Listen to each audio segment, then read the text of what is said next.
முடி கொட்டித்தான் வளரும். ஒவ்வொரு ஸ்டேஜ்லயும் முடி கொட்டும். ஒவ்வொரு சீசன்லயும் முடி கொட்டி தான் புது முடி வளரும். ஸோ அப்போ அந்த முடி கொட்டும் போது நம்ம பயந்து போய் கண்டதை தலையில தடவிடுறோம். Creams, conditioners, hair colours. So அப்போ ஹேர் கலர்ஸ் எல்லாம் நம்ம யூஸே பண்ணக்கூடாது. நம்ம முடி நிறையா இருக்குன்னு சில பேர் பண்ணிடுவாங்க.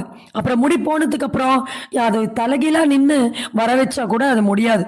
ஸோ அந்த அளவுக்கு இன்னைக்கு முடி உதிர்வு பிரச்சனை ஒரு மிகப்பெரிய பிஸ்னஸ் ஆகிட்டு இருக்கு. ஸோ அதனால நம்ம ஏற்கனவே சொன்ன மாதிரி இந்த ப்ராப்ளத்துக்கு வைட்டமின்ஸ் எடுக்கணுமா, என்ன டெஃபிஷியன்சினால கொட்டுது அப்படின்னா நம்ம ஏற்கனவே சொன்ன மாதிரி உடம்புல சில சேஞ்சஸ் நடக்கும் போது முடி கொட்டு தான் செய்யும். திரும்ப ரீக்ரோத் ஆயிடும். கொஞ்ச நேரம் பொறுமையா வெயிட் பண்ணுங்க.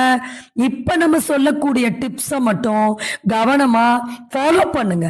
சரி, வைட்டமின்ஸ் நம்ம எடுத்துக்கிட்டா ஹேர் ஃபால் குறையுமானா வைட்டமின்ஸை